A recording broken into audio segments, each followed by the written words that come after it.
Hi everyone, welcome to today's video. My name is Michelle and I make videos about living in China, but currently I am back home in Indonesia. I will be attempting, underline bold, attempting to guide you through the application process for universities in China. Before we start, I want to say a few things. The first one is that this video is most likely going to lean more towards XJTLU just because that's the field that I know best, the most knowledge I have regarding universities in China. Number two is that back then, 3 years ago when I applied to XJTLU, everything was taken care of by an agent. If you have never heard about education agents, basically they work in corporations with universities and they guide prospective students in all the application process from A to Z. So I would say with 100% confidence that it is far easier and more convenient to apply through an agent, which brings me to the collaborator of today's video, which is China Admission. China Admissions is an education agent that focuses on the universities in China. They are very professional in what they do and they're very informative, very resourceful. You can go check their Instagram page. I will leave it here. There are so many story highlights and posts about universities in China, life in China in general. They're very helpful. If you're interested in using an agent, I would highly recommend you to use China Admission. The last thing I want to say is, in this video, I will be talking about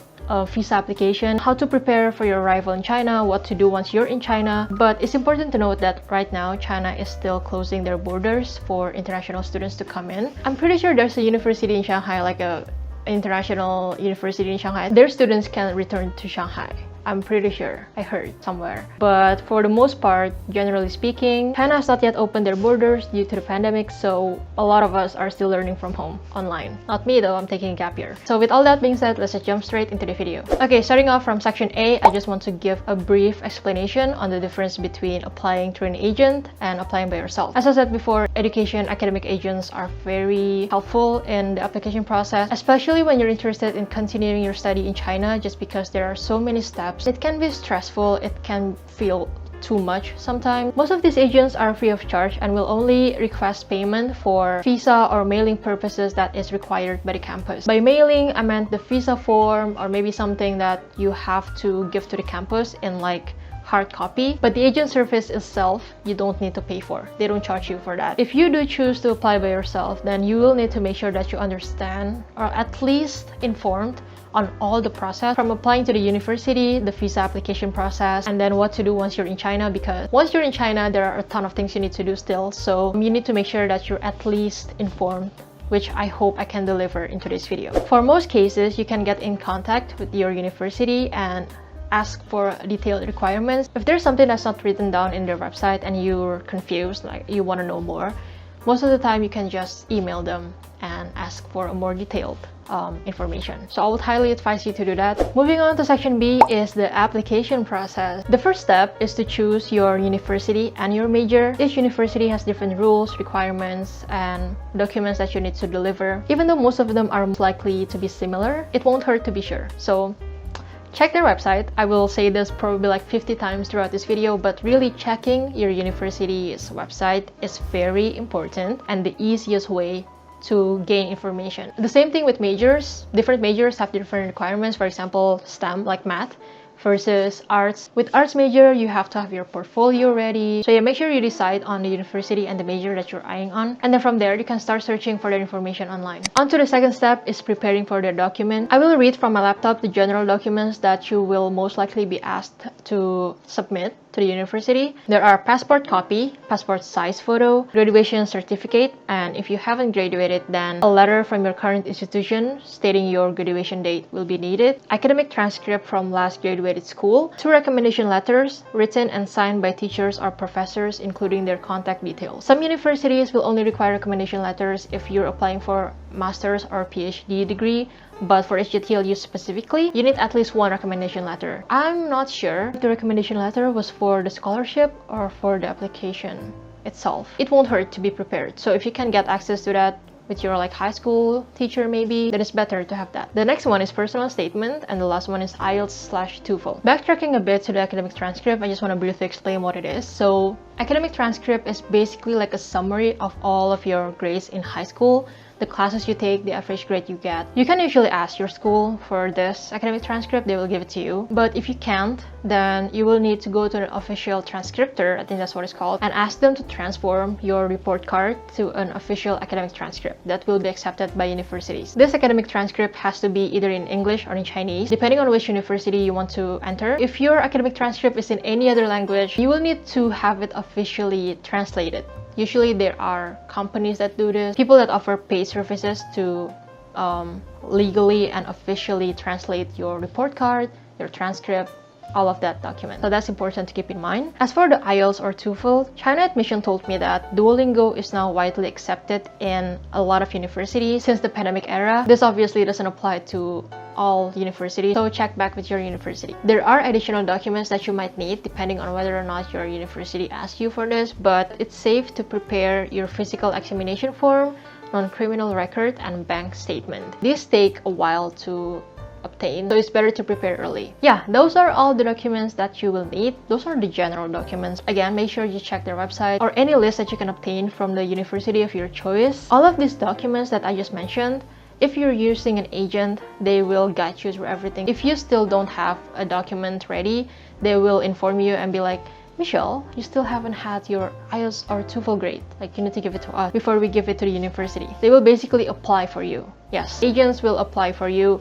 They will summarize all of your documents and then give it to the university. They will be the one that will be in contact with the university. Now it's time to apply and wait for the decision. Crossing your fingers. I'm crossing my fingers for you if you're applying right now. By the way, I'm really sorry if this video is late. Things happen. Called life. I promised on my Instagram story that I would upload 1 or 3 weeks after I posted this Q&A box thingy for this video. It is now week 4 and I am refilming this video because the last video that I made was just shit. So I apologize. I know that the deadline is very soon. I think it's tomorrow for XJTLU. Today is July 14th. Their deadline is July 15th. So I'm really sorry. Alright, moving on to section C. After you're accepted, you will most likely receive an email admission notice from your university.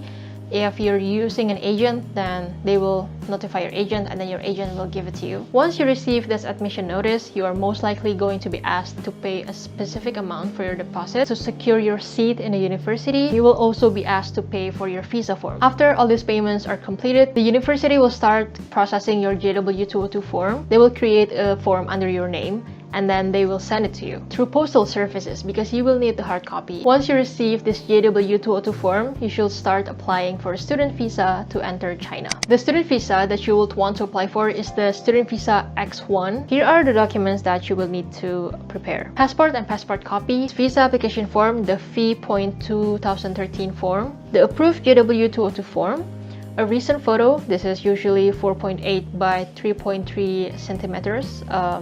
Passport size, and then admission notice from university. How to apply is you either go to the Chinese embassy in your country or the China Visa Application Center, CVASC. These will most likely require payment, so make sure you prepare either cash or however your country usually receives payment. This usually takes 4 to 7 days. It can be less, it can be more, and it all depends on your qualification, your documents, and any other possible interference. The next part I want to talk about is accommodation. Now, I apologize in advance because I know nothing about accommodation in other universities besides XJTLU.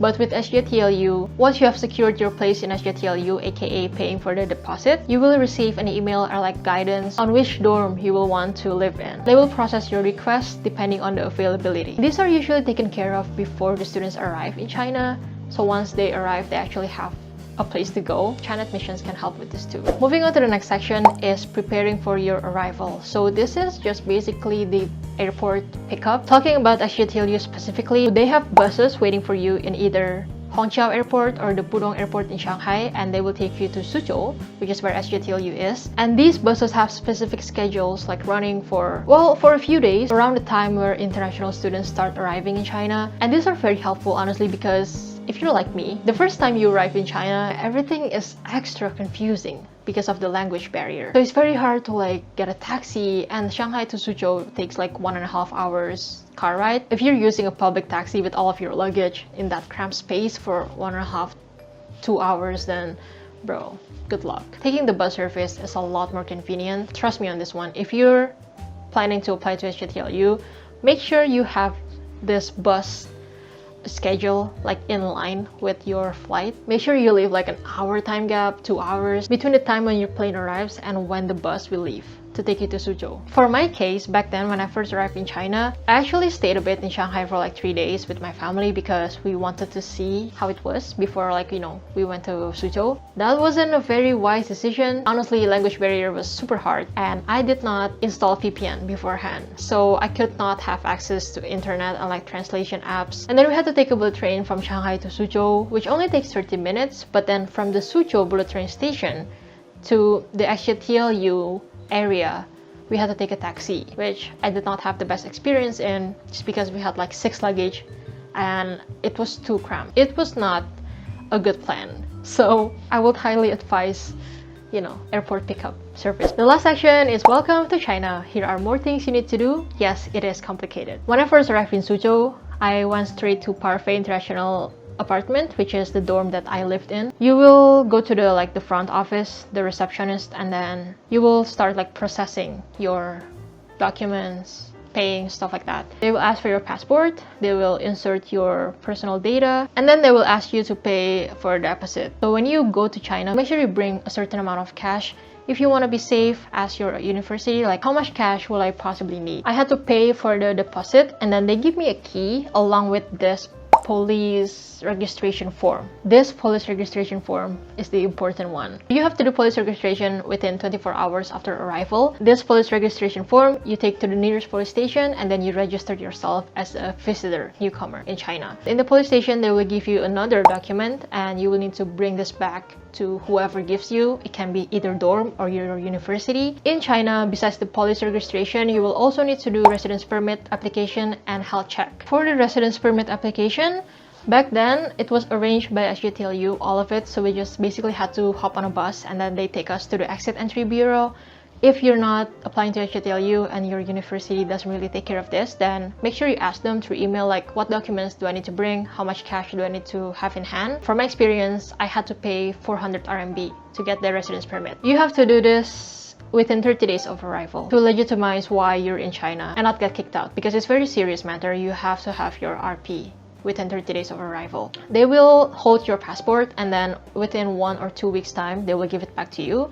With XJTLU, they take care of everything, so they collect the passport and then they give it to you. Like, they will email you once it's back in XJTLU, and then you just have to take it in like the international students office. Very convenient.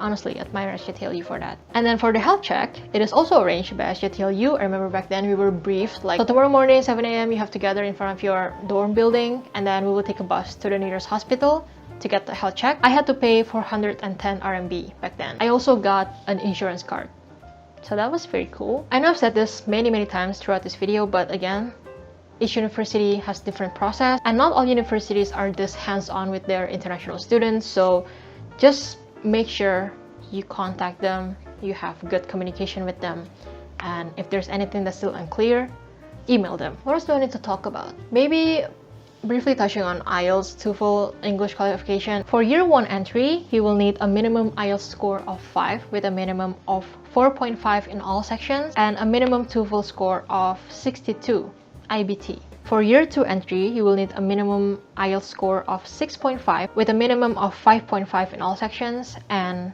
the TOEFL for year 2 entry is a minimum of 90 IBT with a minimum of 21 in any skill. English qualifications are not required for students from Hong Kong, Macau, and Taiwan who take the joint examination or the GSAT. Yeah, I think that's it, right? That's it. Those are all the documents and the process that you will need to undergo. I'm pretty sure all the documents, all the process I mentioned, they work both for international and local institutions in China. But for local institutions, you will need an HSK score. My friend, she goes to a local university in China. She told me that if you're applying to an English major, then you won't need HSK. But if you're majoring in Chinese, so that's using Chinese language, then you will need a minimum HSK of 4 or 5 depending on the university. The process is pretty much the same. Some of them, they get interviewed. Some of them just got in right away. Transcripted score, grade, high school grade, application fee.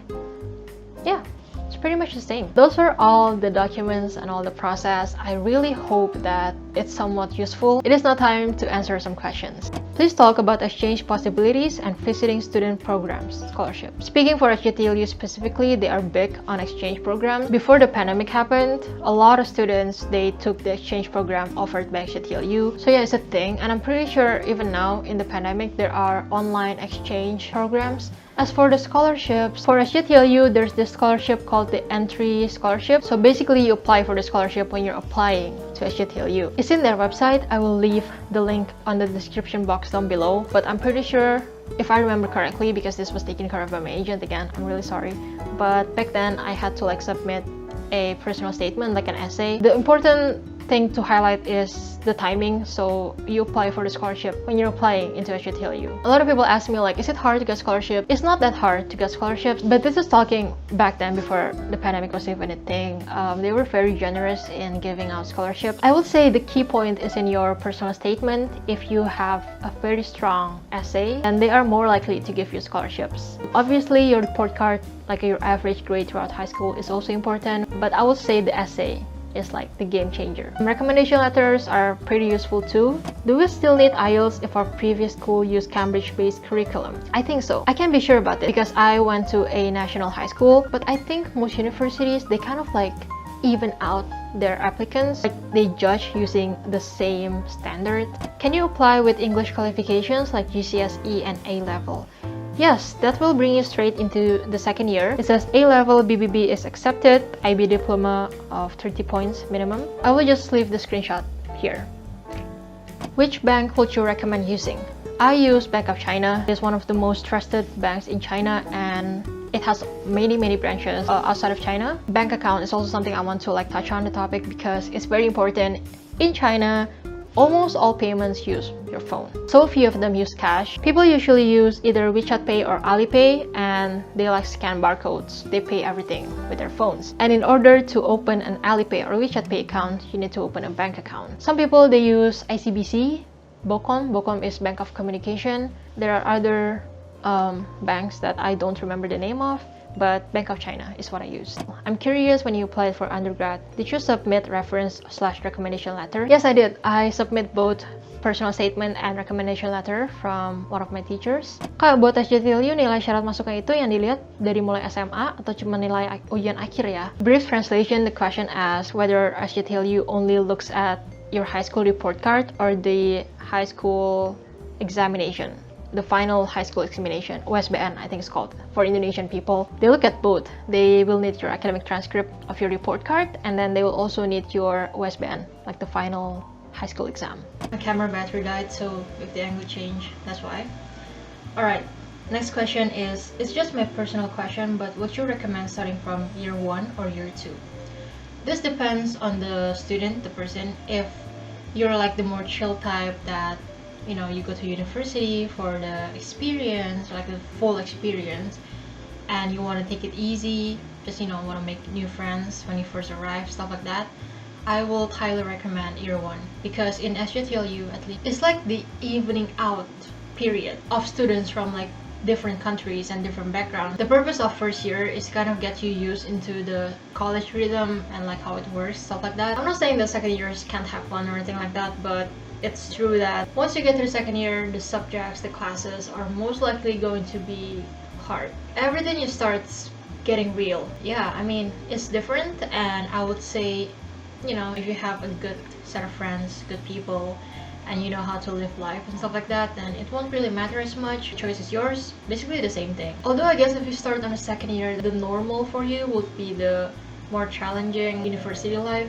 as opposed to if you start from the first year, then your initial normal would be the easy first year, you know, like situation. Do you need HSK certificates, and which SSK level should we prepare to live in China? If you're planning to apply to XJTLU, then no, you don't need HSK. I'm pretty sure with a lot of international institutions in China, you do not need HSK unless you're applying for a local university or you're applying for like a Chinese language major. If there's the case, then it goes back to the university, depending on which university you're applying for, but usually it's a minimum of 4 or 5. About HSK level you should prepare to live in China. I never took HSK, so I don't really know, but I guess HSK 2, 3 would be a good starting point. 2 is very basic. HSK 3, 4 will be enough for you to survive in China. My Chinese skills were pathetic back then.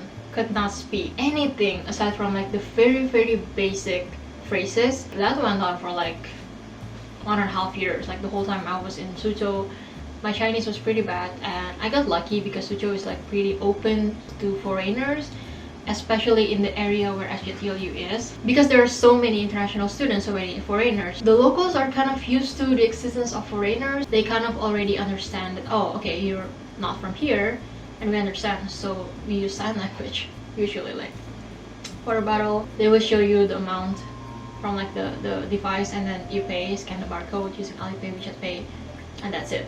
When should we start applying to XJTLU? XJTLU has multiple entry point and application deadline. The most popular one I would say is the September intakes, and they start accepting application from the September of the previous year. Will it be easy for foreigners to have a decent job in China after we graduate? I don't have enough knowledge to answer this question, but I heard that you need to basically graduate a master's degree from China in order to be eligible to work in a Chinese corporation, Chinese company. But I will say it's not that easy to get, a job anywhere. What I would recommend you to do is make sure you have good broad connection with maybe your professors or people older than you, or just people who know people, and that's how you will gain access to secure a job. Those are all the questions. There are also these 4 questions that I will leave here.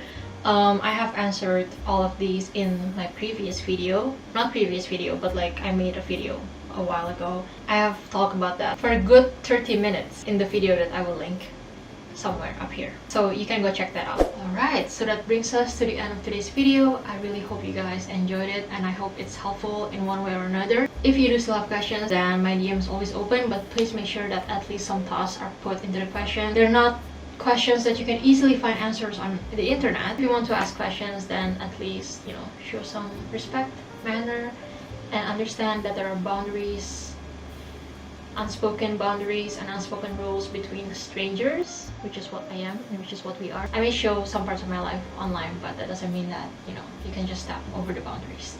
Yeah, so just make sure that everything is done in respectful manner. And I would love to answer your question. I hope you guys are staying safe and healthy. I hope this pandemic ends soon. I'm hoping for the best. Good luck with everything, and I will see you guys in the next video. Bye!